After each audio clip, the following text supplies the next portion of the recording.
Good evening, ladies and gentlemen. Uktula to all of the members of the Church of the Holy Ghost, but especially to the youth of the church, as the official countdown for the youth conference has just begun, and we are just 2 days away from the big day. I really hope that you're all just as excited as I am.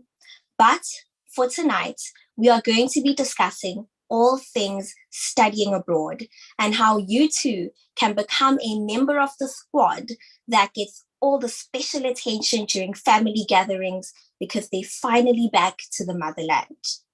My name is Usanele Dlamini, and I will be your host this evening. After just 2 years of the COVID-19 pandemic and global uncertainty, most of our youth have had their life plans, their work prospects, and their education opportunities disrupted.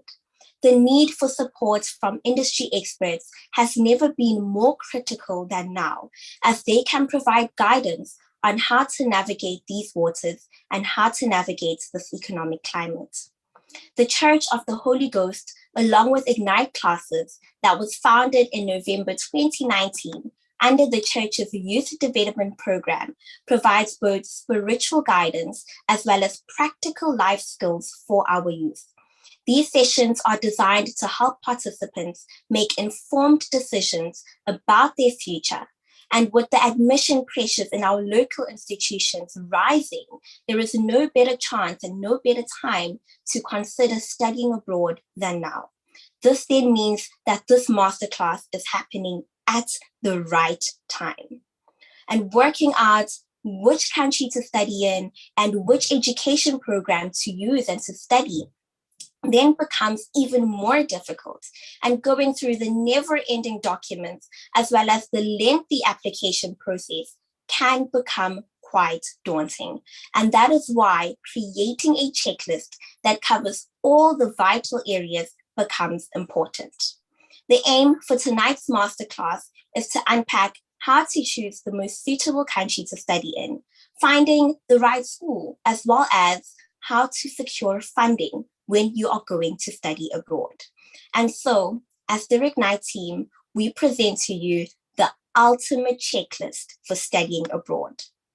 Our speakers this evening are going to be ranging from industry experts as well as two of our very own students who are going to share their own personal experiences and are going to answer some of the questions that you have.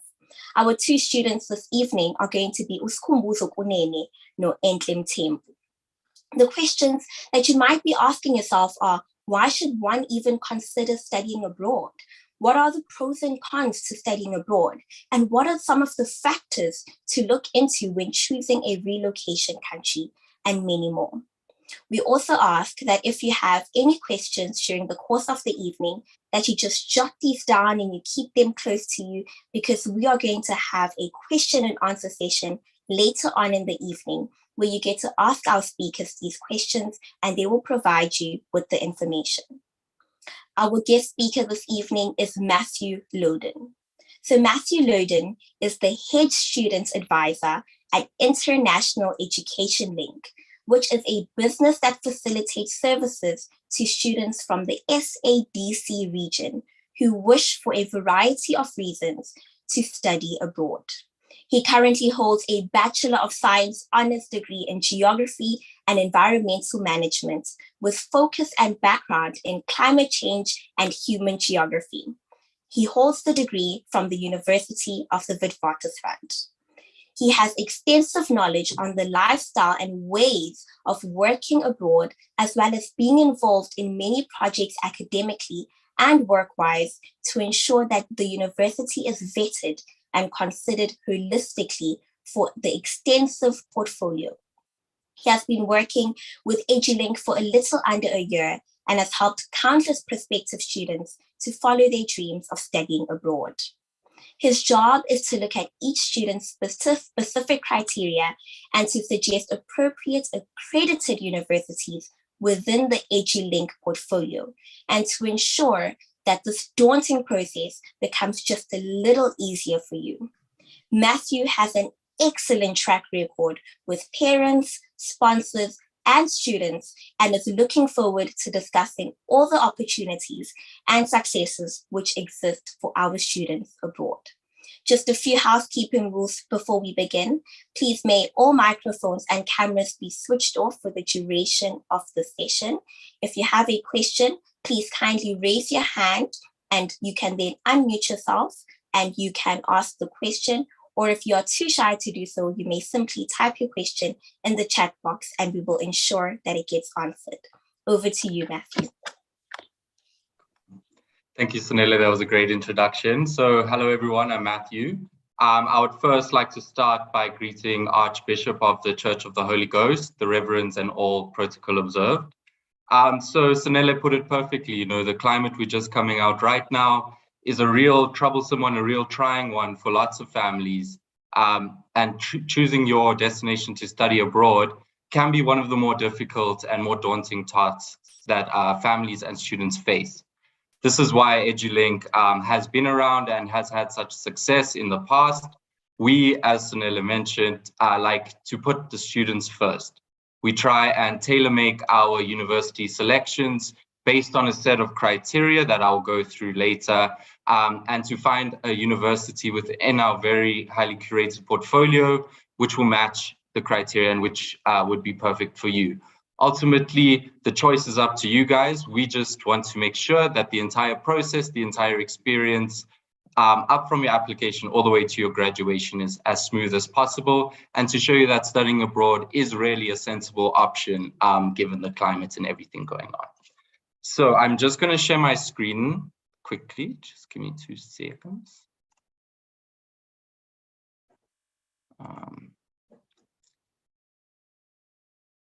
Alrighty. Cool. So oftentimes we find that, you know, choosing a high school is far easier than choosing and being accepted into a university and a program that you would really like to do.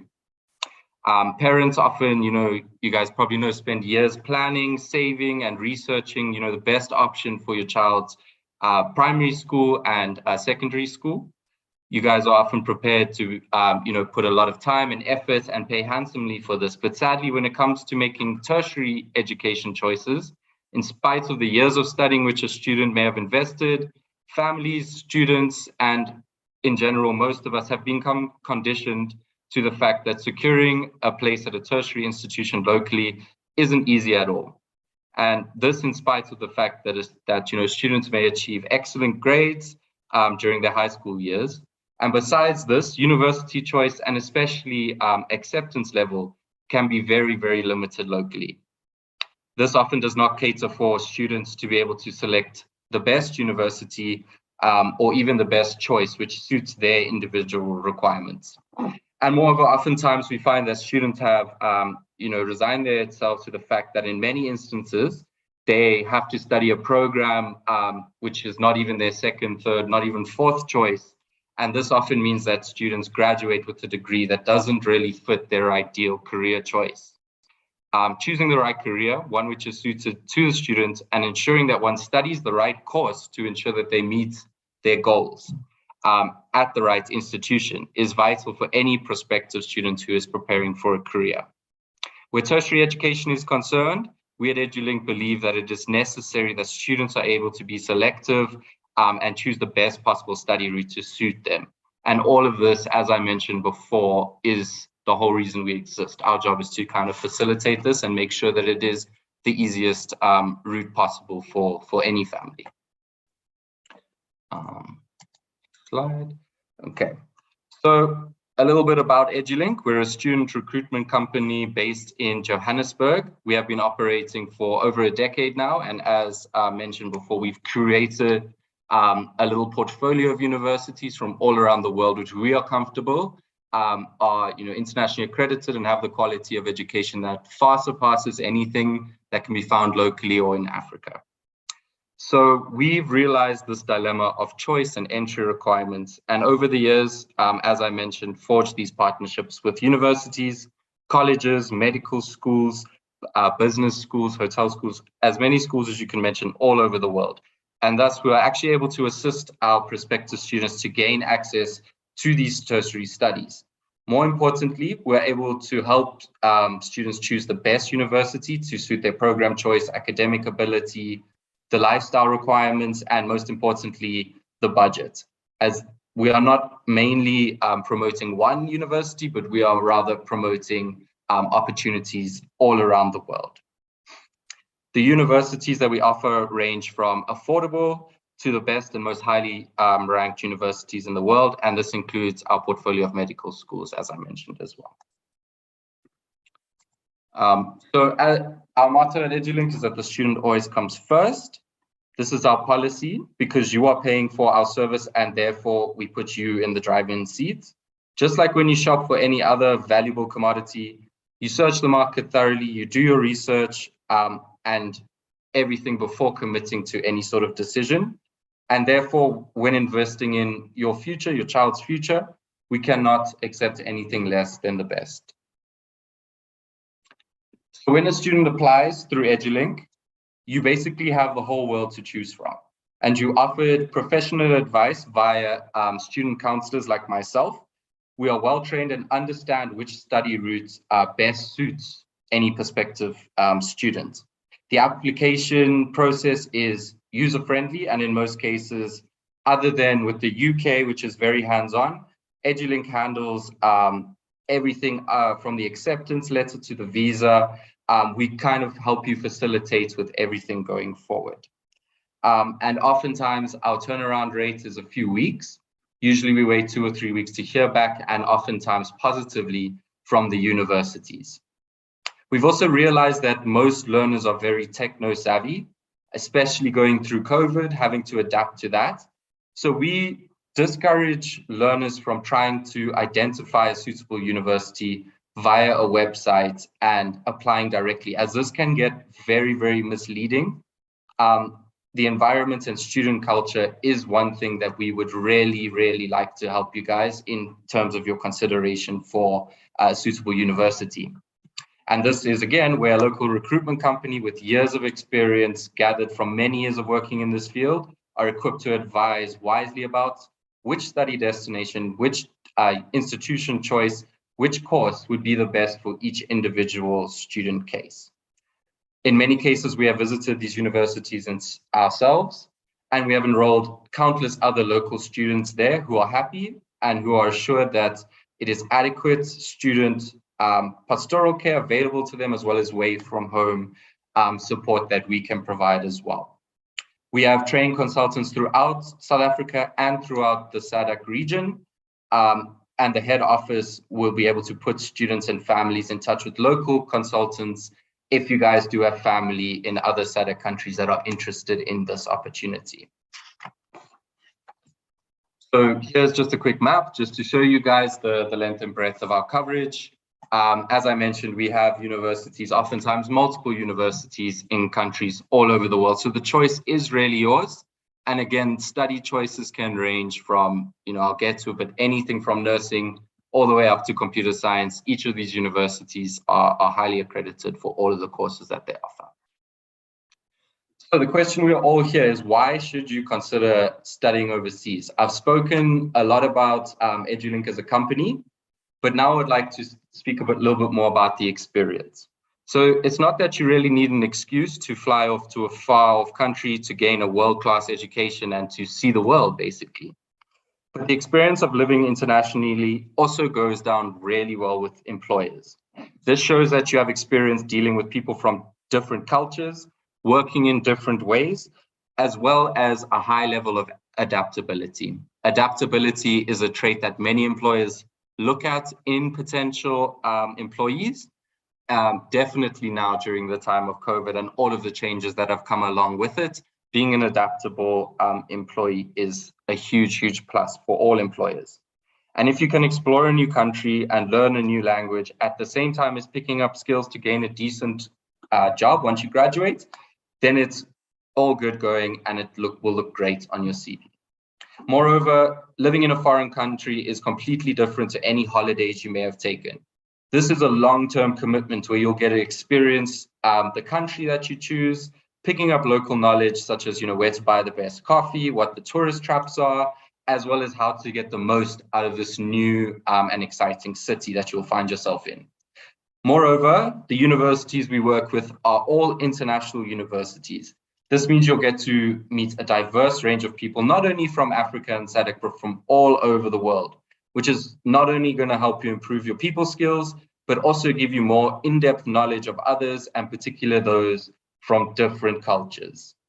A shared international study experience is also a great way to bond, and oftentimes, we find our students make many, many lifelong friends in the process.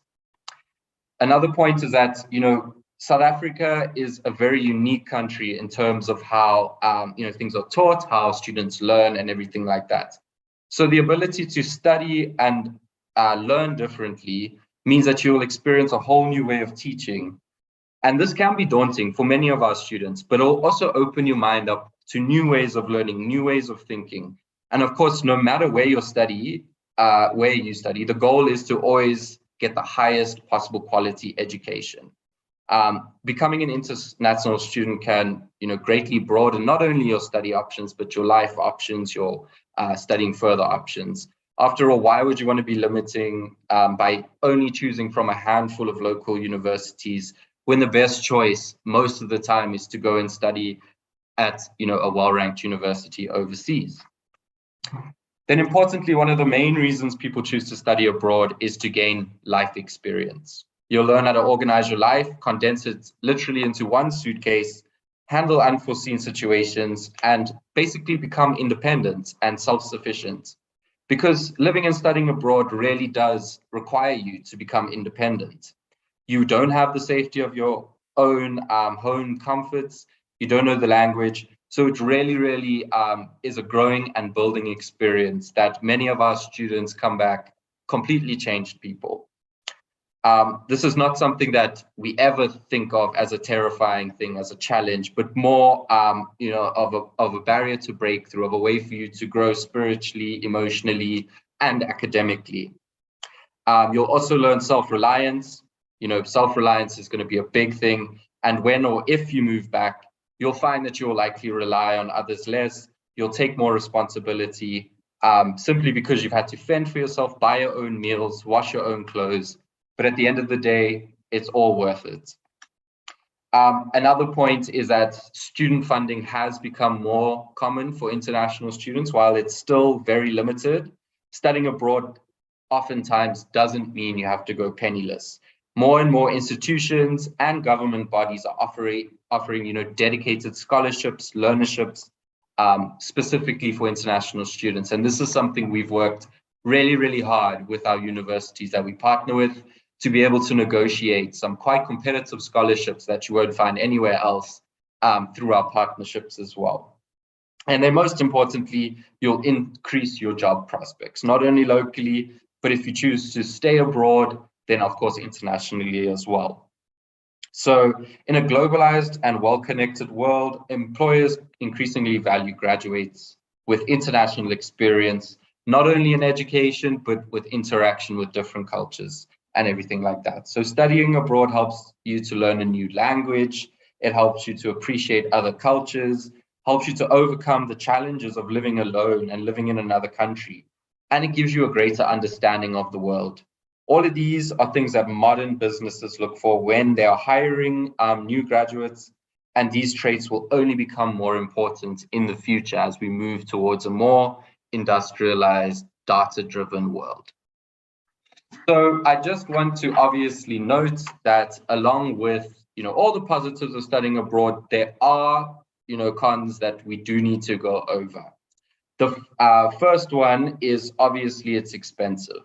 Not only to study abroad, you're having to fend with the rand against the dollar and the euro. With the fluctuating exchange rates, it can become quite expensive and also quite unforeseen expensive. Along with that, it also costs a lot to buy a plane ticket, to find a place to rent. And then you also, as I mentioned, have the tuition fee, which for international students, most of the time is a multiple of what local students pay. And this is just the norm that often happens in countries overseas. However, we don't want you to become scared of this or anything like that, because as I mentioned again, scholarships for international students are only on the rise. And with the multiple connections we have, as I mentioned, been able to get quite competitive scholarships for our students. Another con is that obviously you'll be missing events that happen at home. This could be, a family member's birthday, maybe someone gives birth and you're missing the birth of a child. All of that can be seen as a negative, but there's also nowhere to avoid it. And you just need to remember that you're making unforgettable memories. So don't just come back home because you have the fear of missing out of things at home. Best believe that they'll be there when you get back, and that the memories that you'll be making will stick with you for a lifetime, and it will all be worth it. Another big thing that is often not spoken about is culture shock and language barriers. So culture shock, in short, means that all the differences that you'll be experiencing, language, culture, and everything, may make you feel homesick or even a little bit uncomfortable. There will be certain things, often very small things, that you don't like, and that's not totally fine in your destination country. But fortunately, there are many, many ways to overcome this. First off is your university. There are international universities. They have student support centers that are there for international students when they run into these sort of things. These universities are often very, very helpful. And because of the close relationship we have with them, we are also able to provide what we call away from home support. Now, this is not for every university in the world. Obviously, we like to work within our portfolio as we can make more and more demands on the university on our student behalf. But pretty much at every single university in the world that accepts international students, there is a dedicated department, or at least a person who is there for you guys. It also really helps to keep in contact with friends and family, the church back home. This is a massive support structure that we often overlook. And when you've gone for extended periods of time, you can't believe how comforting, a family member or just a person's voice that you recognize can be. Oftentimes, this is all that it takes for some of our students to get over their slump and to fully embrace their new experience and to really make it feel like this is their new home. The opposite, I need to mention, also exists, where it's called reverse culture shock. This is when people come home and they find it really, really uncomfortable and they feel really unhappy because you miss your life abroad, you miss the adventure. But this is totally normal. And just like you got comfortable in your study country, you'll gradually adapt back to the old situation just as a brand new person.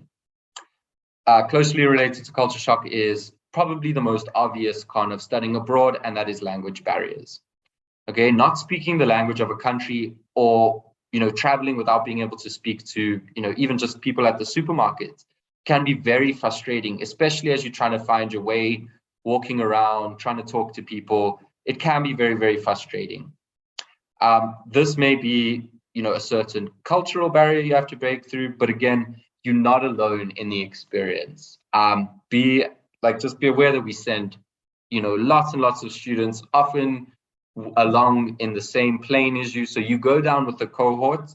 So being able to experience it with other people, often from the same country as you, maybe even the same church as you, is a real help.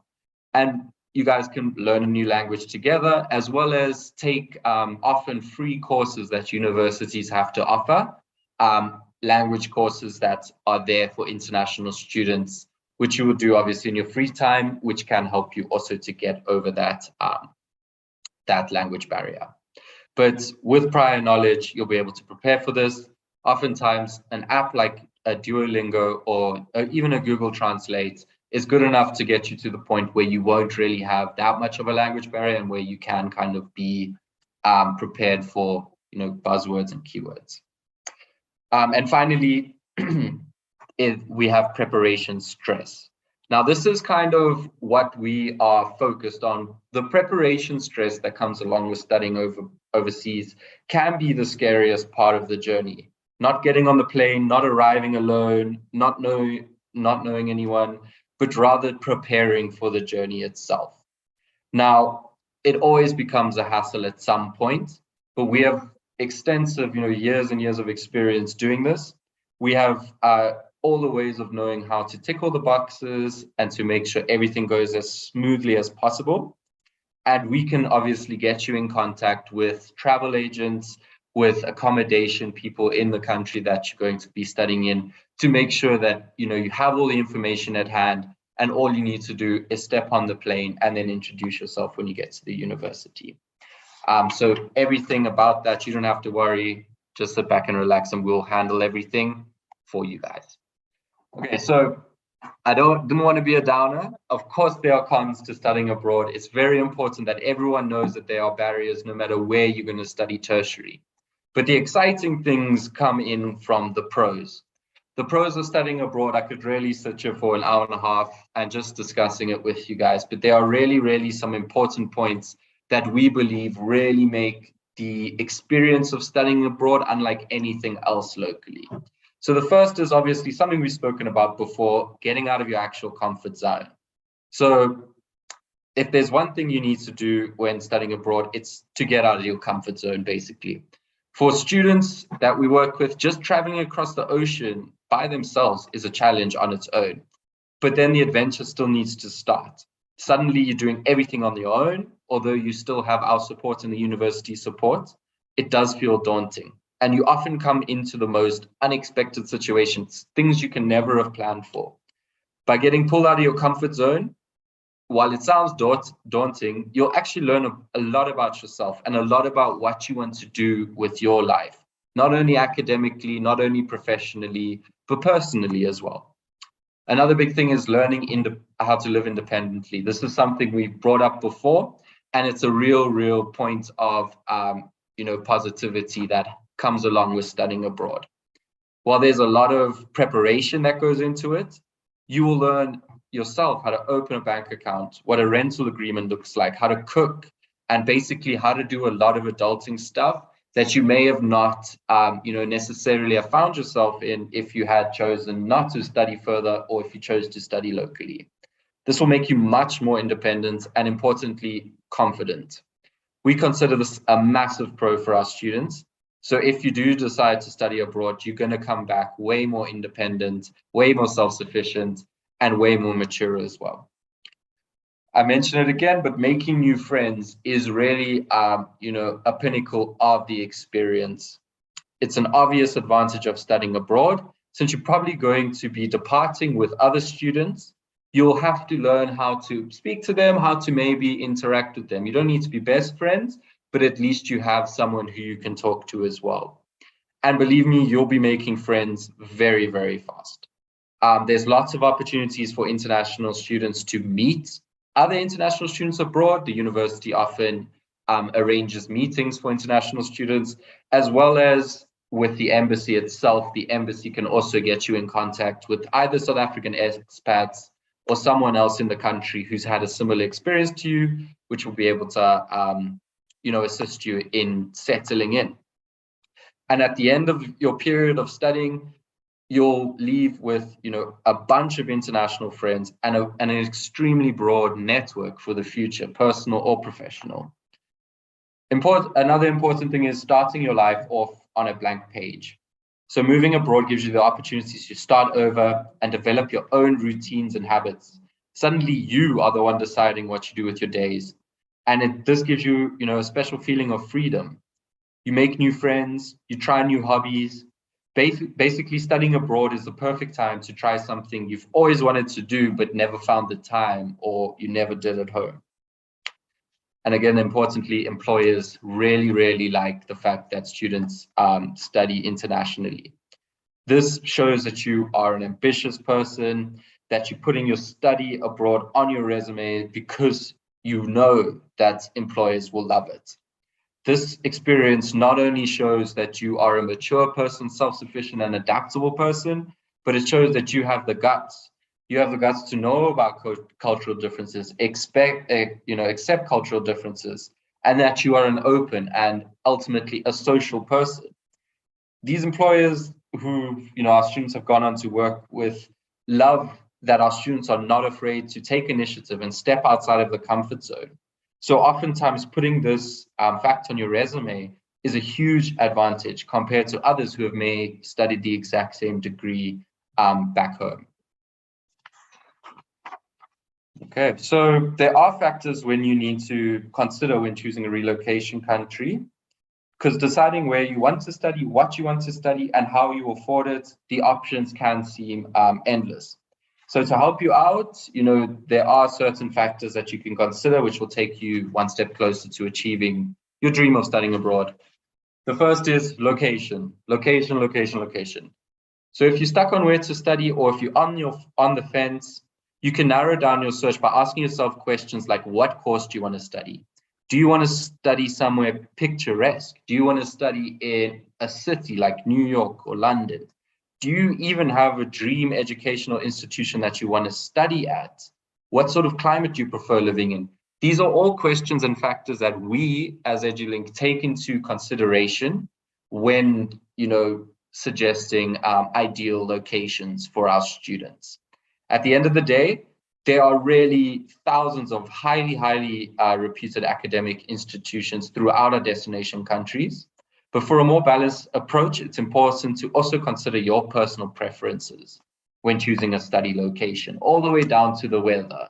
So all of this is what we take into account. Again, cost is a massive factor. Education is very different from in South Africa, where some countries require further studies, some countries require or are subsidized by governments, so they require language requirements.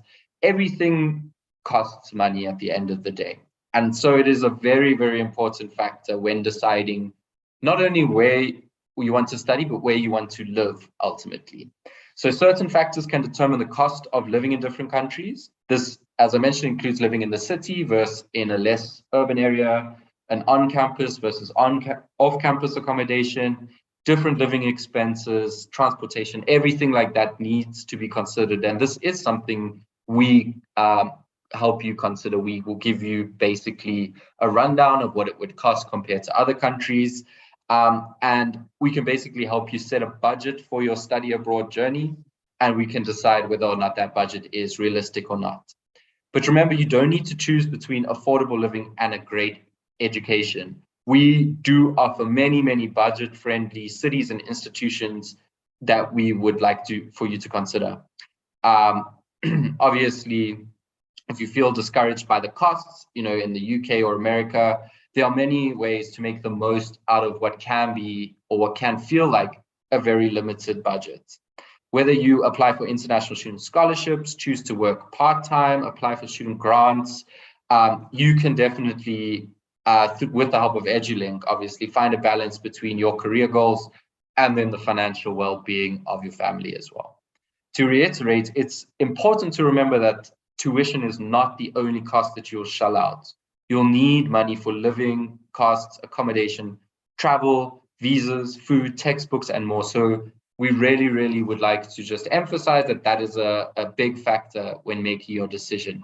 Something that we will definitely, emphasize when we are going through your application as well. Another big thing and a very, popular question that we get asked is the academic rankings.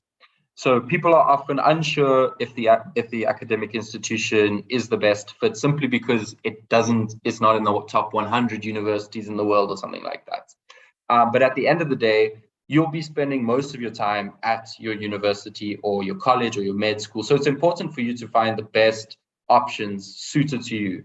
Again, this is where we'll come in. We'll ensure that we find the best rated colleges or universities for you, and as well as considering learning environment, reputation, research influence around the world, international outlook, both in diversity in staff, students, and research, as well as industry income. This is a big thing that we like to, let our students know, whether or not the degree that they're going to be studying has any sort of relevance, either locally or internationally. Another big thing that you need to be mindful of is choosing a course. Now, you need to really be aware of the scope of the course and the possibilities and career options associated with it. That's what I mentioned again. check its relevance, the validity of the same course across the country. So maybe there's specific countries or cities that really require things like this. But again, I have been asked to kind of give a little rundown of all of the jobs which are, growing in popularity. All of this has to be taken into consideration when you're choosing where you want to study as well as what you want to study. Another big thing is obviously some universities are really specialized in certain fields while others are really specialized in others. And while that has no real effect on the rankings of the universities, we do go off rather department rankings and try to take that into consideration when suggesting potential destination countries for our students. Another important thing to mention is if you have any family or friends in other countries, this can be a massive saving, as oftentimes they will provide you with transportation, food, accommodation, which oftentimes is a massive chunk out of any family's budget. You may have family or friends who have graduated from certain universities. There are alumni discounts available to undergraduate students and all these different opportunities. So if you have some people and you trust in the area that you're planning to study in, it can become very, very helpful. Having loved ones around can also make you feel less homesick and potentially, as I mentioned, save a massive amounts of money. Again, career opportunities is a big thing that we like to look at, and I will be going through each of those. And we have considered each, career prospect and tried to cater what we call pathways, either through a more affordable route at your undergrad for you to end up at your dream destination or dream course at a later stage somewhere in a more expensive country like the UK or the US. But we will make sure that everything is catered towards our students' needs as well. Another way to maybe save finances is part-time work opportunities. So being a student abroad, oftentimes you need to work part-time if you want to pay off a student loan or pay bills without any worries. Every country has a different set of rules regarding work, and especially for students. So it's pivotal to, inquire in depth about it and understand its nuances. This is something that we also have done ourselves. We've done the research for you. We know exactly what's required for students to study. Oftentimes it would be part-time, just to be in line with a student visa. But we have, assisted many students in finding part-time work, which goes a long way towards, subsidizing their education. Again, every country has their own visa eligibility requirements for international students. And then also you may want to consider what career opportunities you may want to access later and choose a country and academic institutions with that in mind. Just to give you an example, working in the UK, you can work part-time. Once you graduate from the UK, you actually get given a 2-year work visa to work for 2 years in your chosen field of study. This is something we would like to also for our students to take into consideration, and why oftentimes the UK is the best destination for postgraduate study is because of that opportunity to work, oftentimes in one of the best sort of economies to work in. And then last off, languages is probably, another thing that we would have to consider. Obviously, heading off to Spain, heading off to Japan is unlikely a wise move unless you have a basic grasp of the language. As I mentioned before, this is because oftentimes, particularly in Europe, the universities teach in the language of the country. So in Spain, it will all be Spanish. In Italy, it's all Italian. And oftentimes, countries require either that you know the language or that you have studied the language in high school. Of course, whichever languages you speak, we will make sure that we check whether the universities in the country offers it. So as I mentioned before, oftentimes universities offer language courses to international students absolutely free of charge. Or alternatively, if you have enough time, you could begin lessons, the language lessons in South Africa, in the country that you hope to visit. And there are apps that are absolutely free, which can help you with that as well. As I mentioned, there's also sometimes language requirements for certain countries, often in Europe. We also work with a range of language schools, which obviously at a price prepare students for for learning at a tertiary level in that language. One example is Germany. Germany has a requirement that all students know academic German. However, once you meet that requirement, once you pass the test, tuition's absolutely free and 100% government subsidized. So there's different examples like this all around the world, and we will for sure make sure that if your dream is to go study, say, in Germany, we will assist and make sure that you meet all the requirements to get accepted into the university.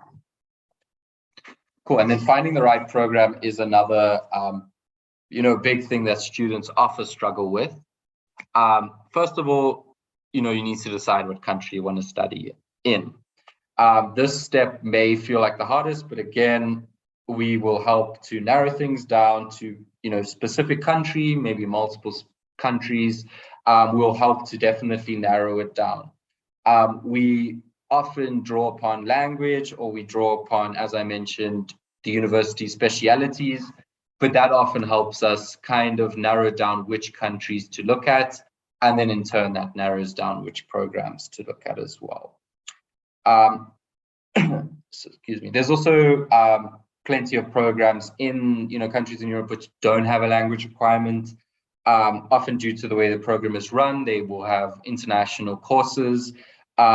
These programs are specifically geared to international students, and obviously is what we tend to focus on more often than not. As I mentioned before, all of our universities that we work with are international, the majority of them, I should say. The ones that are not, we can offer language courses as a pre-university 9-month short little course that'll get you fully prepared to where you need to go. Another thing is your passion. A passion is a weird word that, it's forever changing. Passion is what you enjoy. You could enjoy multiple things. We are talking about passion as in your academic and professional passions. So there are huge study abroad, variety of study abroad programs out there, from, as I mentioned, language programs, full 3 to 4 year long bachelor's programs, online programs that we offer. But the positive news, there are study abroad programs for pretty much any major. So any sort of field you want to get into, best believe there is a university course, mostly taught in English for you. You can browse through, our portfolio. We have business schools, education geared schools, engineering schools, environmental schools, healthcare, fashion. I can go on and on. There's even veterinary science, dentistry, pharmacy, medicine, and pre-medical programs available at affordable rates. So if you're unsure what your passion is, we definitely have an option for you. And we also provide career counseling sessions with our career counselor who has studied abroad as well as locally, who can kind of give you the nuances to studying, which you may have never thought about before. And again, choosing how long you want to study abroad is another big thing, because, as I've mentioned, study abroad programs come in many shapes and sizes, ranging from the full 4-year honors to full 6-year medicine programs to 2-year diplomas to advanced diploma certificates. There's rarely, however long you want to study abroad, there is some way for you to get something out of it. So again, an important thing to note about the UK is that they are 1 year shorter than most programs, meaning a diploma only takes 2 years to complete. An honors degree only takes 3 years to complete, and even 2 years in certain cases of private universities. And master's programs only take a single year to complete. Again, at any stage of that, once you graduate, no matter what program, you will get granted a 2-year work visa for the UK. So it's another positive. Another thing to consider is how hands-on your program, you want your program to be. Now, by hands-on, I mean, how much support do you want from your university? So this is often an overlooked factor, but it's very important to consider how much support you want during a program. Obviously, Edulink, from here in South Africa, we do everything in our ability to make sure that we give you all the support you would need to succeed and feel comfortable studying overseas. But some study abroad programs themselves are very hands-on, with weekly excursion, dedicated staff and students who are either part of a third-party program or have traveled down from South Africa, or who have traveled from the university to come and meet you there. There are lots of support people at the university. Whereas other programs are just like you've enrolled in a local university and you're just the same as every other student, but there are clearly benefits and drawbacks to each option. It's up to you how much you want to be supported while you do it. Lots of support is usually great if you've not traveled much before or if you're nervous about going abroad. But more independent programs are ideal if you feel confident and you want to challenge yourself and really get involved like the local students would.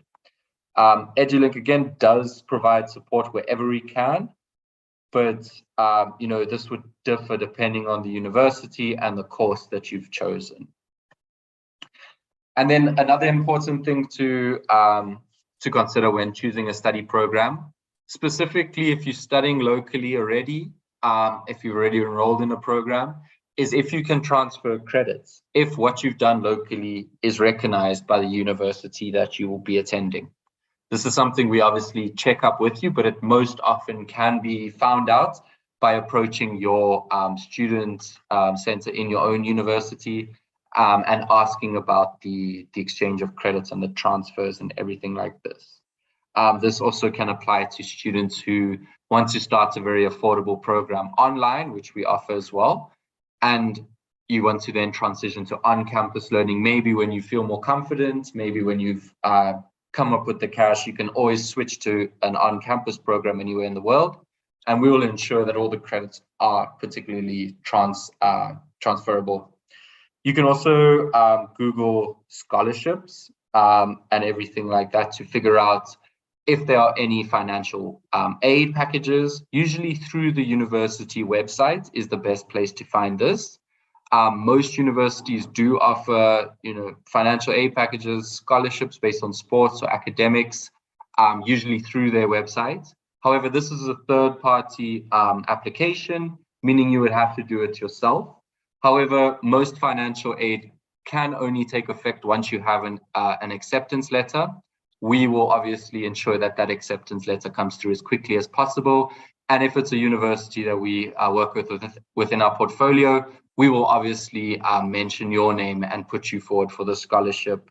And in that case, the university doesn't have too much background work to do on the student, as they know that we've kind of vetted the students and we can vouch that they are worthy of the package of the financial aid.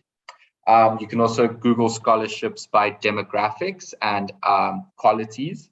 So there are many scholarships specific to women, specific to religious groups or minorities, specific to field of study, specific to just South Africans. There are really a range of scholarships that can be found just by Googling, as well as the ones that we have curated and kind of negotiated with the universities that we work with as well.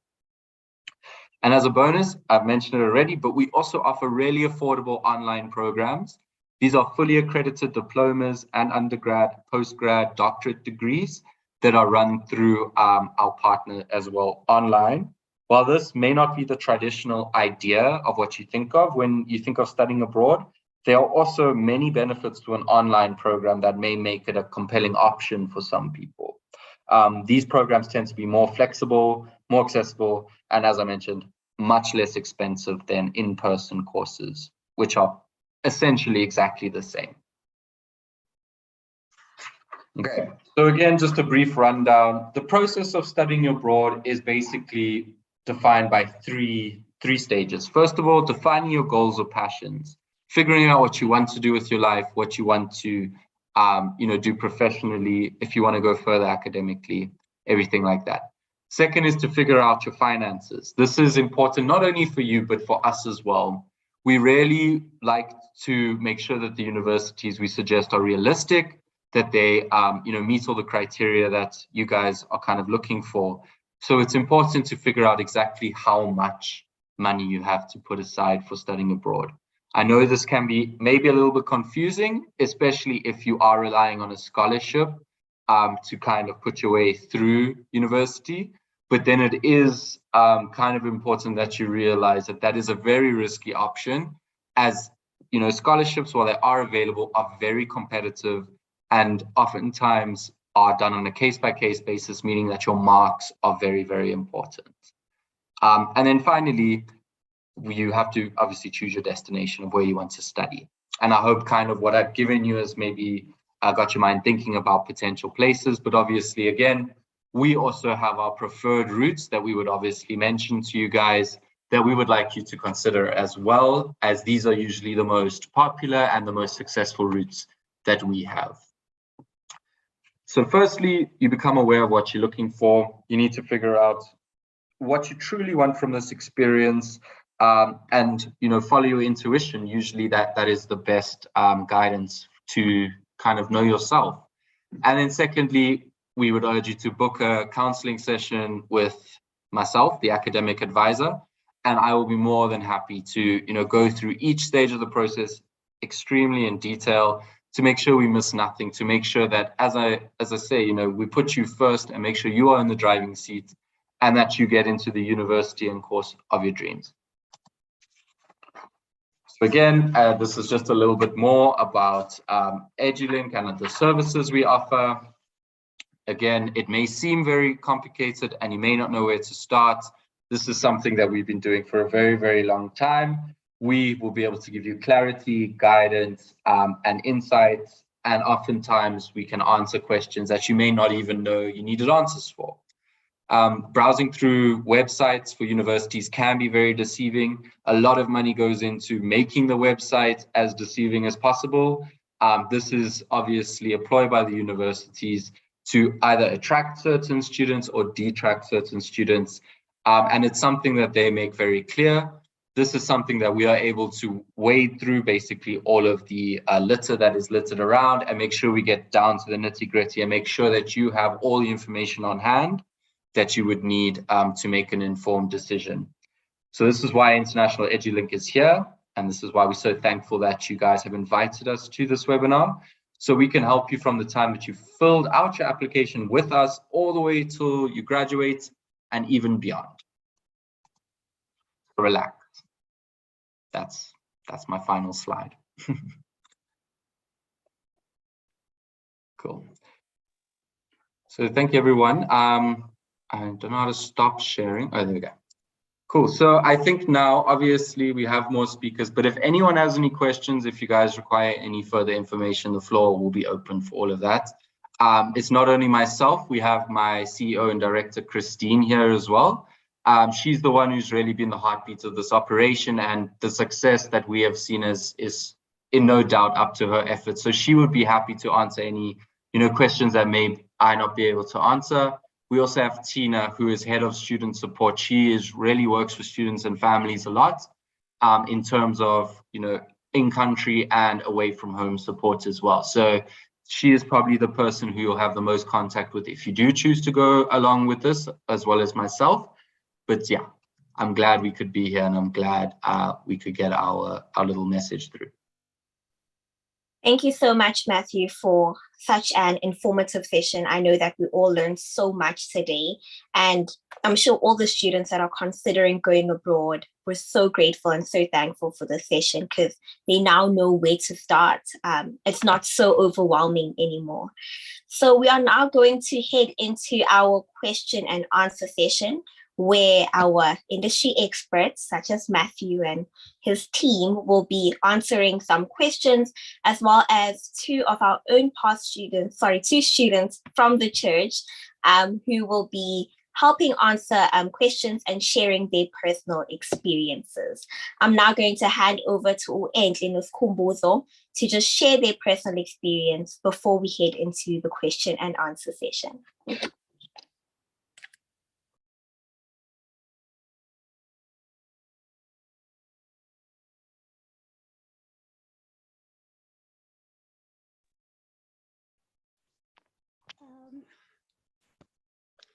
Ukuthula ebandleni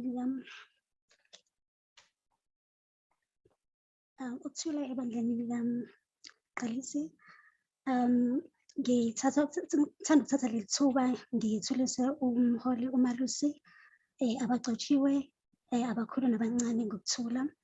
Namaste, Susandia, Apko Shantimile. I'm Domenta Enkamtembu from Gwangwanase, Emanguze in KZN. I went to Osman University in India, where I lived in Hyderabad, which is the capital of Telangana state in southern India. I was there for 5 years. It all began in 2013 when I was awarded with a scholarship, with ISIS Art Scholarship, to study a Bachelor of Business Administration in Osman University, and I completed in 2016. Was awarded with another scholarship in 2017 and graduated with MBA Marketing in 2019. I took part in many activities during my stay in India. Counting few, I was chosen to represent South Africa in isiZulu language at the first International Linguistic Conference held at Ahmed University in New Delhi, India, and also represented South African students in India at the Global R&D Summit in 2019. I'm currently working for International Marketing Department at Yashoda Hospital in Hyderabad as a medical marketing agent for African patients. So anyone who wants to go to India for medical treatments, you can contact me. I'm also working on a program here in South Africa called Master the Struggle, a program that is aimed for helping unemployed graduates. Actually, living in India was quite an experience, having to be in a different country with a different culture. As we all know that India is one of the biggest country with a population of over 1 billion people. So when I got there, it was a challenge for me regarding communication. But that was the first thing that they taught us, that when you get to India, at least learn the basic of Hindi or Telugu, which was the local language of Hyderabad. So what I can say with the education in India is that it is quite easy. The education in India is easy accessible. One thing about India is that there is no boundary when it comes to education. You can study any course of your choice. And again, there are colleges everywhere. Just to give you an example, Osmani University, where I was studying, is the largest college affiliation in Asia. There are a total number of 720 colleges affiliated to Osmani University. So that how big Osmani University is. You don't have to study in the main campus, but you can study where you live. And again, the education system, like the way they teach, they make it very easy and simple for you to understand. I'm actually coming from a no accounting background, but in high school. But when I got to India, I had to do finance, statistics, and accounting, which became difficult for me. But guess what? I obtained a first-class degree in finance.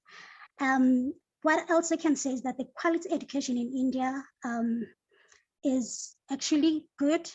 Our bachelor here in South Africa is ranked as honors degree by SACA. Education in India is affordable. Osman University hosts more than 3,700 international students from more than 80 nations because of their quality and yet affordable education. Indians take education seriously, and we all know that. We had full-time classes, like from morning till afternoon, and from Monday to Saturday. So there's no holiday in India. There's no weekend, I meant to say, in India. You should attend all your classes, or else you won't have to get attendance. If you don't attend classes, you won't be able to write your exams at the end of the semester if you have less than 75% of your class attendance. Now coming to food. Okay, now coming to the lifestyle in India, it is affordable. Like things are very cheap. In India, you can find, what can I say? Like in India, there is like, you find everything at the main road of where you live. There's nothing like you have to go to town, you have to travel, you have to take a bus to go somewhere because you need to get something. So everything is just around where you live. Just the next main road, you can find everything. To talk of hospitals, pharmacies, shops, colleges, and many more. So when you are there, you should know that at least when you want something, you can able to get it like just close to you. So another thing is the food. You need to eat everything that you are given. Like if you are ordering something, you need to eat everything because they know why they have given you all that. For example, if you're ordering biryani, if you're ordering biryani at the restaurant, you should know that it will come with with curd, brown sauce, and what else? And the lime and carrot and the raw onion, slice of onion. So you need to add that because they know why they're giving you. It's gonna help you when eating that biryani because they know it is very spicy, and curd is like amasi but watery. So they know that it's gonna help you. You won't have stomach ulcers and so on. So another thing is when studying in India as a foreigner, you are firstly encouraged to learn at least a basic Hindi, as I've said before, because it's going to help you when you communicate at the market. As Umayt, you have said, like when you are going to the market, you need to at least know the basic, because they're going to ask you like, what do you want? Then you need to tell them and like kidnap paisa, something like that. Then they're gonna tell you, okay, it's just rupees. Then you know how much that is. So at least you need to know the basics so that you cannot even be robbed. And another thing is dress code. If you are a foreigner, especially a woman in India, you have to be mindful of the customs and religious dogmas. Dress appropriate. Don't show your shoulders or chest or wear anything below your legs. Even at the beach, or you will get attention, you know. And another thing is medication in India is very cheap. So once you are sick, you can just go to the pharmacy.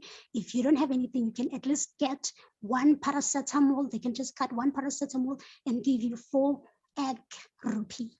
So the experience in India is it's quite amazing, and I can say I've enjoyed my 5-year stay in India. Firstly, it was a hell, but yeah, along the way I got to understand and adjust because of the way they live. Some they say Indians are racist, but I feel like they are not racist. It's just that they are curious because it's the first time seeing someone different, especially when you're doing braids or when you have just put your afro on.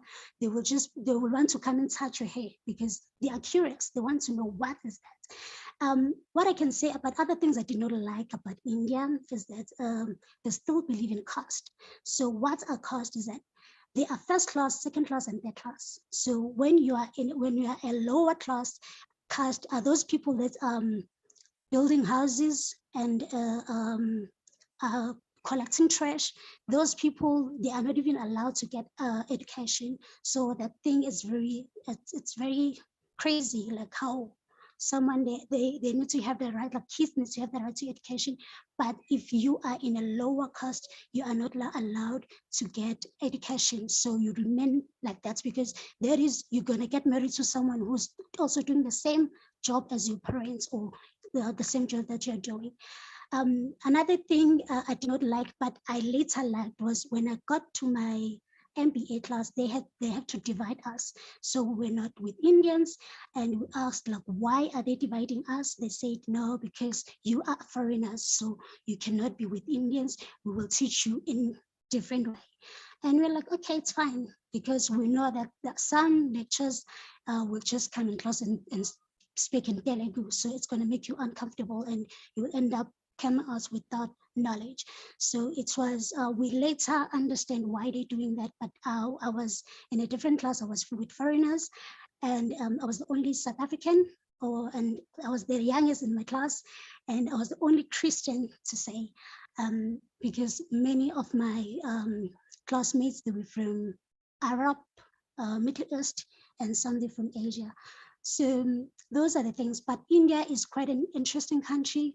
They say it is incredible India, and it is incredible indeed, with the way they live, with the way they act. They are very respectful people. They are very respectful people. They call you madam, even a little boy, even an older man will call you madam. So you know that you're just, you're recognizable. And another thing is, where I was given a chance to work as well in India as I was doing marketing. So this is what I'm doing actually right now. And I stopped in 2019 because of school, but they also called me back. So I was like, okay, let me just take it. This is a great opportunity. So I have now gone back to the same job that I was doing when I was still in India. So yeah, that is what I can say about India. Thank you. Thank you so much to Ms. Entlem Tembu. If Uskumbuzo could please just share his personal experience. Due to time, please can you try keep it as brief as possible? Thank you. Thank you, Sanela. Sanubingelela moya bandla abagcotshwa ngazo zonke ikhundla zabo nebandla lonke. Amen. So igama uSkhumbuzo Kunene, and I studied in Boston in America, and in total I lived there for 5 years. I have now returned to South Africa, and I'm living in Johannesburg. And so my journey to studying abroad was kind of unique because I spotted an opportunity to go to an international school that was based in Johannesburg, that was very well equipped with guidance when it comes to being able to study anywhere you want in the world. And on top of that, they had many partnerships with good universities around the world. And I think that was definitely my biggest advantage when applying to the school that I applied to. There are other schools similar to the one I went to, which is called the African Leadership Academy. There is UWC, which I think has a campus in Swaziland and all parts of the world. There's the American International School of Johannesburg, which is based in Johannesburg, and many others.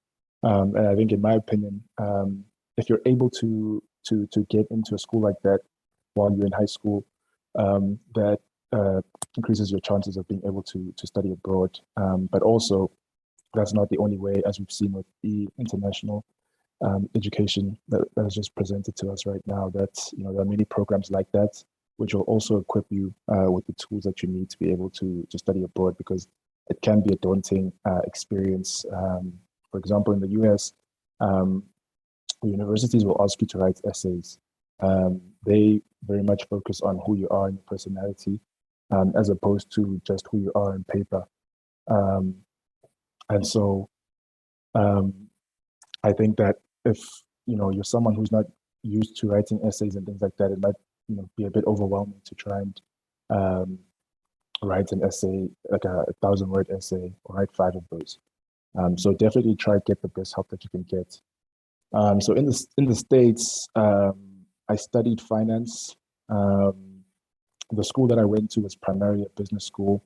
I was fortunate enough to go to one of the top schools in the country, so that helped me be able to get really good work opportunities. When I finished, I was able to get a good job in New York on Wall Street, and I've been able to transfer within that job to here in South Africa. I would say the university experience in the States it's quite expensive. I think it varies depending on the various universities. I think in total there's more than 5,000 universities in America. So obviously the top schools will be very, very expensive, and as you just gradually go down, it can become cheaper. And so the one, I'd say there's various methods to funding in the States. There's what's called scholarship, right? And that's primarily based on merit, your academics, your leadership capabilities. And then you're also able to get what's called financial aid. And the US is very unique compared to other universities around the world in the sense that most universities around the world don't offer financial aid. And what financial aid is, it's just the school saying, look, the school fees might be so and so, which might be very high, but you can pay for what you're able to pay for, and then the school will cover the rest of that portion. And so, there's some schools that don't offer that to international students, but there are also a lot of schools that offer that to international students.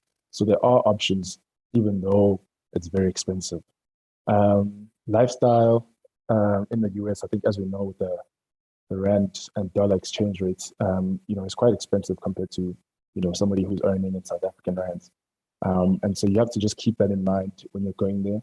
I was fortunate enough in my case that my scholarship covered my tuition, housing, and everything, and food. And in addition to that, they were able to offer me things like financial aid. They helped me out starting a bank account. So it was a very seamless experience. And I would say if you're somebody who's looking to get a scholarship, it's very important that you focus in high school and you do really well in academics, because there's so many people applying for scholarships. You have to stand out. And in addition to that, I would say try your best. I mean, it's not limiting, but try your best to go to a private school, because you would find that the top universities in the States already have relationships with private schools all over the world in South Africa, which is my case. My school so happened to have a relationship with my school in the States, and so when I was applying, it was a bit easier. I'd say healthcare is also very expensive. So just keep in mind that you can go to school that will offer you medical aid, because if something happens to you, you don't have enough money to take care of yourself, that could be a problem. But yeah, I'll stop right there, but happy to answer further questions offline.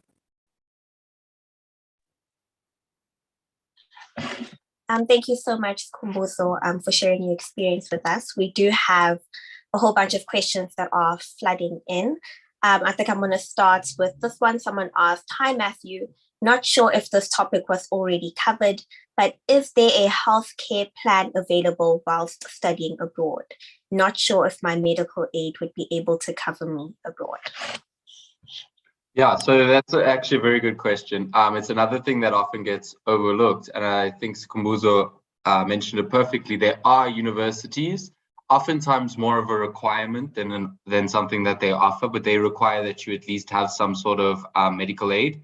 However, there are some universities which included in your tuition, particularly, as was already mentioned, American universities, but also universities in Asia, they do have quite a big emphasis on medical aid and being able to look after yourself if you get sick.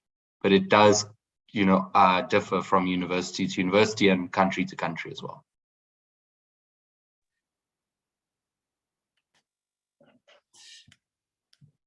Can I just add one little remark there? For example, in the UK, which is a very popular study destination for many of our students, all our students get all the benefits of the NHS. It's for free. As soon as you arrive in the UK, the university help you to register for NHS. And whatever if you have to go to hospital suddenly or a dentist, everything is covered. You have all the benefit that a local student would have. Okay, and much the same in many of our other destinations. I just want to also alert everybody, please, to also go onto our website and to have a look at our PowerPoint presentation, which will cover all the various countries that we do actually send students to, because they are all over the world. So, it's not just the UK and the expensive destinations. We've got many, many affordable destinations as well. So it'll really be worth your while. On the homepage, it does say presentation there, and you just click on and it's got a, full PowerPoint with all the different countries. Okay, thanks. Thank you so much to Christine and Matthew for helping answer that question. I can see that for those who are joining us on Zoom, Matthew has entered the link below in the chat box, and you can check it out there. Our second question, someone asked, and this question is for Khumbuzo and Entle. Did you find your spiritual life sustainable, especially considering it's only recently that as a church we've made use of live streaming? If so, how?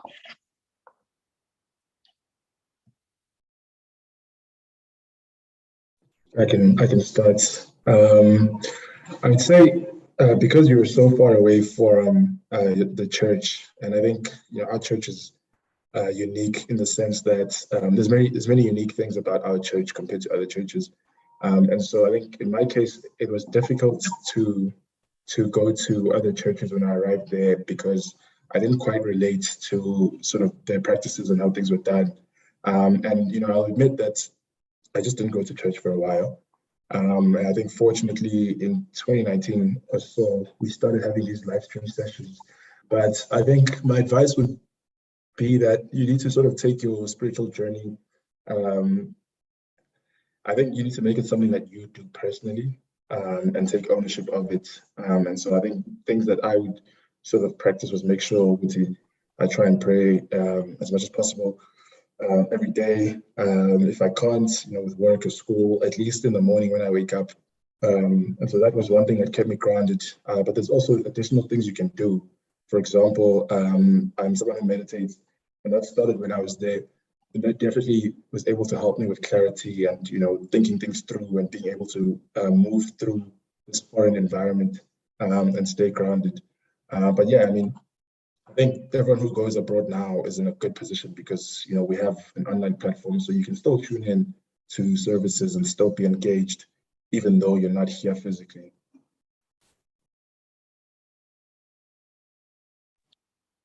Thank you so much, Kumbuzo. This question is for Uentle. How do you transition from studying abroad to working there?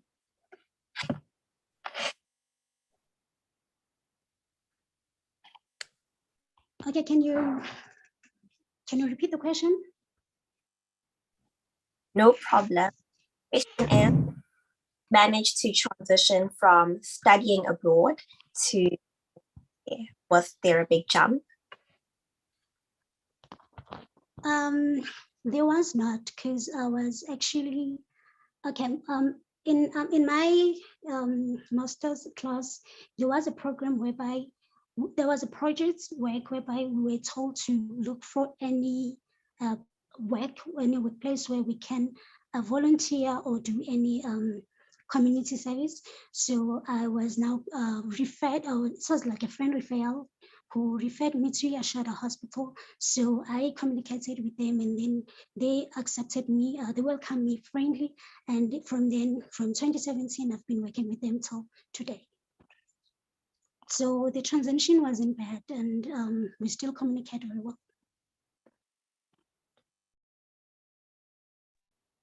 Thank you so much, Entle, for answering our question. I think just to ask Matthew and his team, I know that a lot of parents have concerns around safety when sending their children abroad. Is there like a vetting process? Is there a process that you go through to ensure that all the students are safe, the university is safe, and the environment as well? Yes, so safety is a massive concern for us, especially given the climate of the world right now. There's lots of concerns of safety in places like Europe, and specifically in more arbitrary countries that you may not have thought of as an ideal study destination. But we vet the universities. We ensure that we get correspondence not only from them but their Ministry of Education to ensure our students' safety. We also keep in constant contact with both university and hopefully our students as well, those who want to talk to us. And we constantly check up on how our students are doing, if the university's picked up on anything that they may need assistance with. Another big thing that we do encourage our students to do is, as soon as you land, is go to the South African Embassy or any sort of DIRCO office and register and make them aware that you are there. Not only will this, make your parents more comfortable, make you feel more comfortable that at least the people in charge of you know that you are there, but this will also give you opportunities. If there are any events, usually they invite everyone on their registry down to the embassy where you can kind of mingle and kind of get a taste of South Africa again.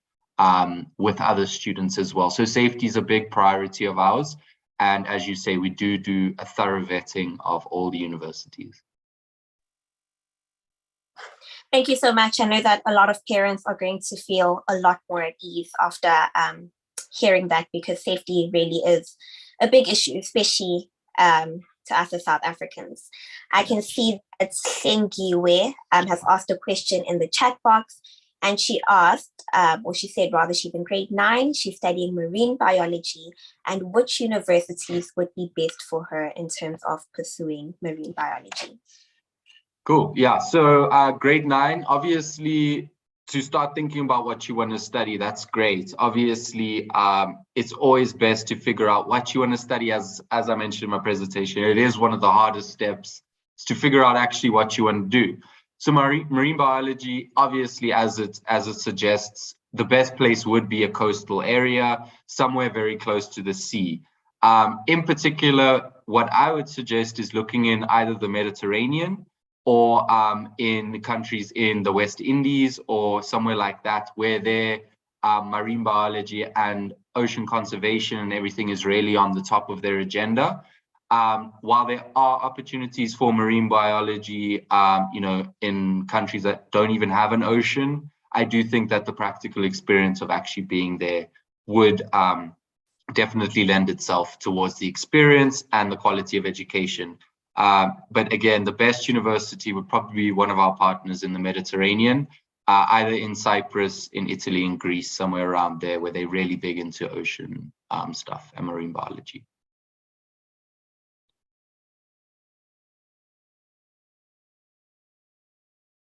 Okay, I see there was another message. Yeah. In the chat box as well.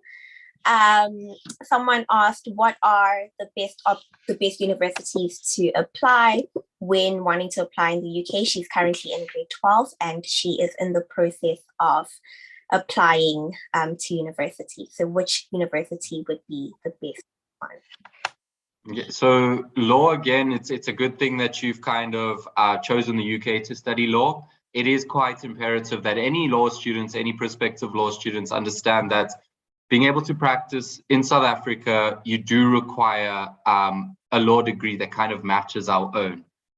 The only country that is, super similar would be the UK. There's no use going to Germany or going to the Netherlands to study law, as it won't be applicable if you want to practice back in South Africa. But if you are thinking about practicing in the country that you studied in, then law shouldn't be an issue whatsoever.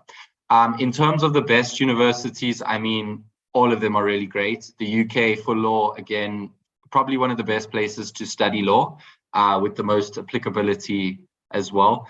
I know you're in the process of applying. I would definitely encourage that you get in contact to us. We can definitely assist you having further consultations about, which universities we're looking at. Obviously, we would want to tailor our answers more towards you as a student and think about what you're looking at, and give you an idea about living expenses, everything like that. So yeah, I do encourage you to get a hold of us. We can assist you in completing your application. But yeah, if you just need to give you a general idea, look around London. Law schools around London are often the best with the easiest transportation and everything like that. Just living expenses, London is the most expensive city in the world to live in. Often 6-7 times more expensive than living in Johannesburg. So something to take into account, definitely. But law schools in the UK are top notch, no matter where you go. Just on that note, I know that a lot of the different fields, like in health science and law, as you just mentioned, there are regulatory boards that need to ensure that your qualification is recognized in South Africa if you decide to come back. So for those who are going out there and are applying on their own, how can they ensure that the institution they choose has a qualification that will be recognized here in South Africa?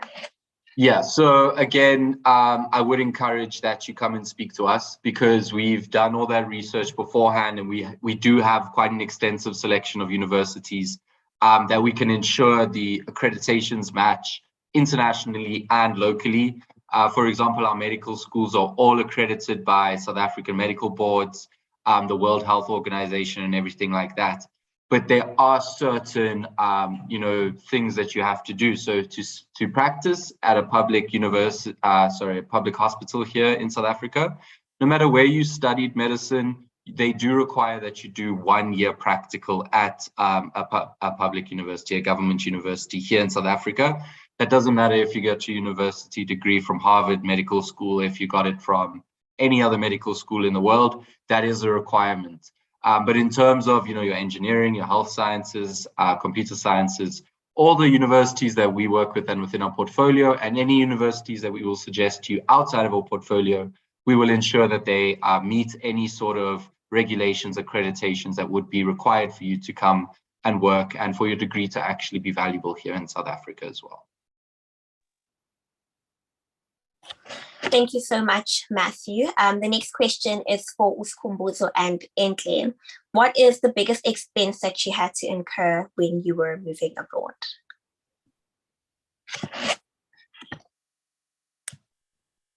So I'll go first. I think the biggest expense is typically university tuition and boarding or housing. I think in my case, I was fortunate enough to have a scholarship. So if you're able to get a scholarship or financial aid in the US, usually the biggest expense is the flight ticket. So you just have to be prepared for that. And in some cases, if you aren't able to afford flight tickets, you might as well just stay in America and a bit longer until you're able to afford one. But yeah.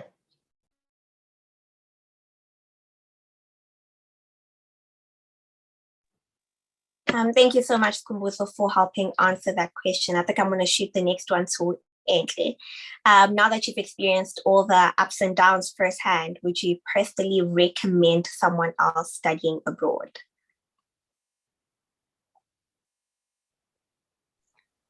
Oh yes, I would. It's a great experience. So yeah, I can recommend someone to go study abroad, and in India as well. There are many scholarships that are actually available for foreigners, especially in Africa, to study in India. So I would recommend anyone to go study abroad because the experience is incredible. You don't want to miss it.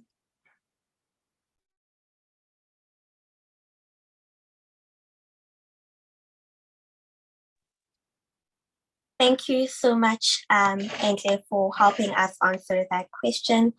We have another question here for Matthew in the chat box, asking about the tests when applying for university.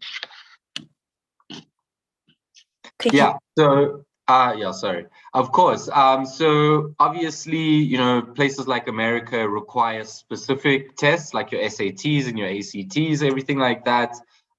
Most other places require maybe A levels, something like that. So we will definitely advise if there's any further studies beyond your matric that you would require. But in terms of actual entrance exams or any sort of tests that you have to write, we obviously will assist you with that entire process, as well as making sure that you're fully prepared.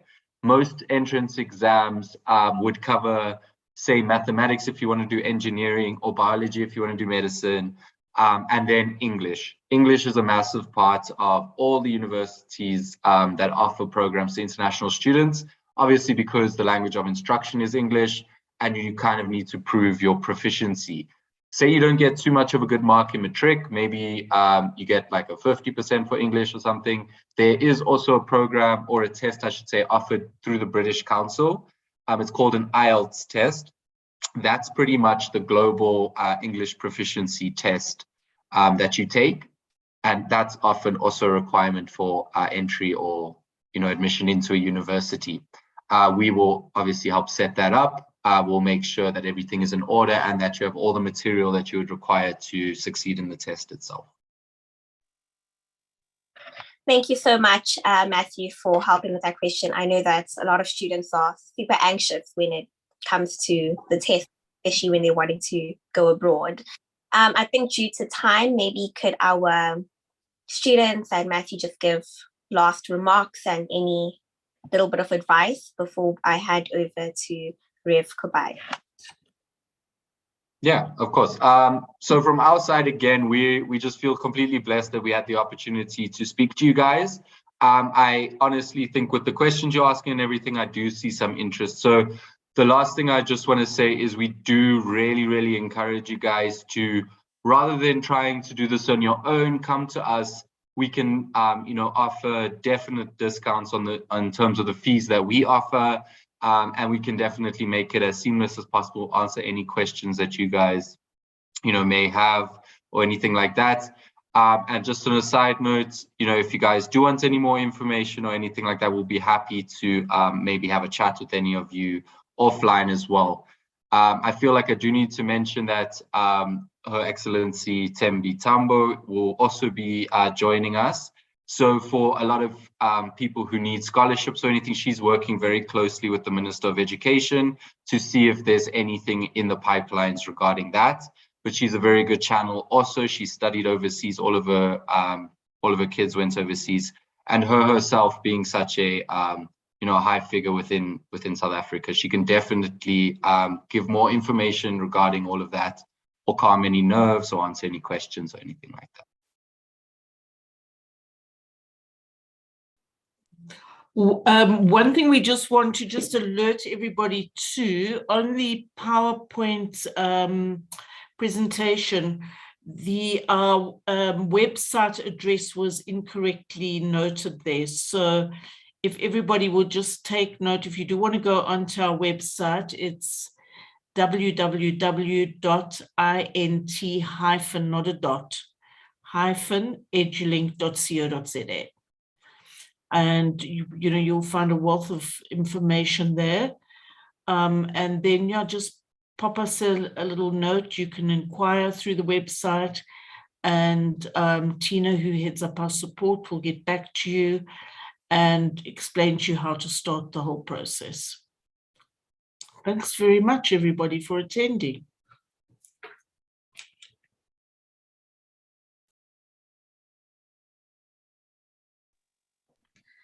Thank you so much. Do we have remarks from Enhle Noskhumbuso? Any advice? Yeah, what I can say in closing is that when you are choosing a course to study abroad, just like what Matthew have said, you need to make sure that you make a research of the course that you want to study abroad, and also the university, because as for us who have studied in India, we came across many problems whereby those that have done other courses, they cannot be hired in South Africa.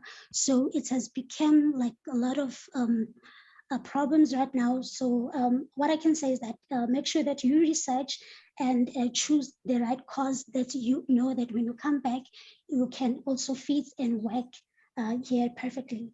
And then other thing that I can say is that the scholarships are there.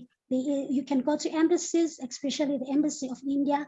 They have scholarships. It's called ICCR. You can go there in Durban. They offer scholarships, and also you can Google WWDHET International Scholarships.co.za, or you go to Oya Opportunities. They have opportunities for leadership programs and fellowship programs. That's all. Thank you so much. All right, I think this is also where Matthew will come in and help you people so much, because he will make sure that you will select a university that is part of our portfolio, so you'll never be studying a program that you're not going to be able to utilize when you get back here. Over the years, personally, I have traveled extensively throughout the world to identify the very best universities that work for Africa, because I've also traveled extensively in Africa to every English-speaking African country, and to West Africa, to the French countries and many. So I understand the African landscape very, very well, and I know what students in Africa are looking for, and hence because of this, I was able to identify which are the right universities that are going to work for our African students. When you go to any of our universities, you're not going to be the only person from South Africa or from the SADC region, because we work throughout the SADC region, and there are a lot of SADC students on most of those campuses. So that is something very encouraging as well for students and for parents to know that there's others that have gone before. They've been there, they've come back, they've graduated. So already there is a precedent set, everything is working. You're not going to be the first person there from South Africa. We also help you before you go. We make sure, particularly some of our very, very popular study destinations, we try and organize that students get onto a WhatsApp group before with other students that are starting in the same intake, so that they can basically make friends beforehand, and they're not going to be arriving there feeling they're the only person and getting on the plane on their own. We try and make the whole process as seamless and hassle-free as possible. Thanks. Just to add on to everything that everyone has said, I would say if you're still in school, you should definitely try your best to focus and work very hard, because it'll make your life much easier when scholarship opportunities arise, and also even acceptance into universities arrive. So in addition, I would say I'm here to help. If anyone feels that they want to sort of get my take on the process of applying, as well as anyone who may have been able to get to a university abroad, I'm always here to help with questions, and I'm sure Antle as well. And seek out people like Antle and myself, whether it's in the church or outside, who have actually done it, and try ask them questions and try and reach out to them to help you out. Thank you so much. I'd like to now hand over to Uref Kubai to close the session for us. Thank you.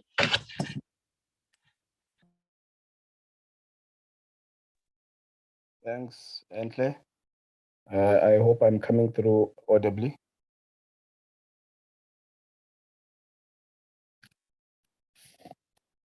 Yes, perfect. Okay, sorry, I'm actually load shedding, and unfortunately I can't get my video on. But I would like to take this opportunity and greet His Grace, the reverends, deacons and deaconesses, our members streaming to this session via all platforms, our guests, Matthew Loden, Christine Whitaker, and Tina Dibassos, Skumbuzo Gunene, and Entlem Tembo. Thank you to our lovely host, Entle Dlamini, for leading the conversation so beautifully. I thoroughly enjoyed the session. I wish to take this opportunity on behalf of the church leadership to thank specifically Edulink for your time and the talks that you've provided this evening. Thanks to Matthew, Christine, and Tina. We hope to forge lasting partnership with Edulink.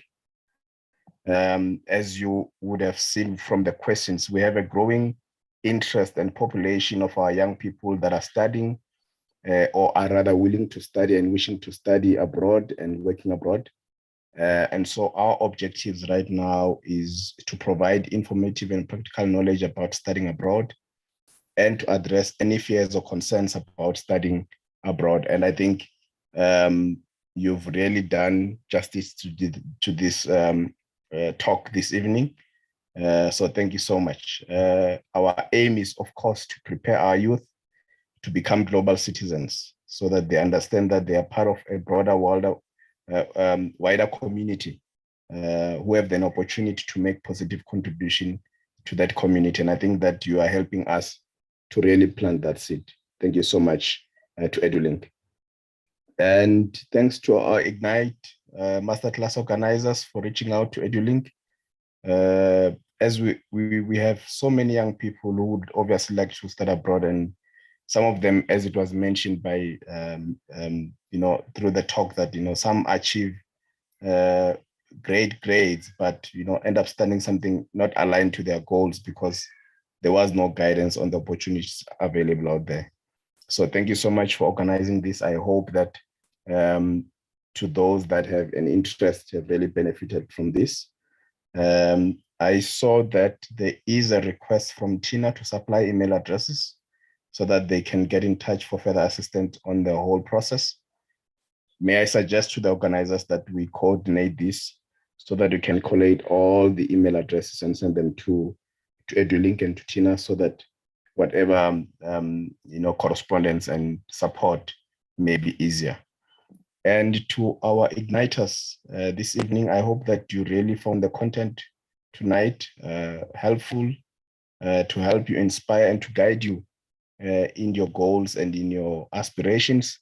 And we hope that like the likes of Skhumbuzo, through these initiatives, some of you will really take an opportunity of this and make good use of it. And of course, to our young people and everyone that is connecting, this of course was our pre-conference content, and we can't wait for what is in store for us this weekend for the youth convention, which we are going to host this Sabbath. And so I just want to also take this opportunity to invite everyone who is part of the church and everyone who is connecting to please join us this Sabbath. We will be hosting this from a multi-location from Durban, Cape Town, Johannesburg, and Thohoyandou. And so we aim to connect the youth from various parts of the country through the power of technology. This is the first of its kind in terms of the youth convention. We've done it with the annual conference. And so we really invite you to be part of this program. And the program itself will start at 9 o'clock in the morning. So you don't want to miss this opportunity. So we hope to see you this weekend on the youth convention, and thank you so much and have a lovely evening. Over to you, Entle. Thank you so much.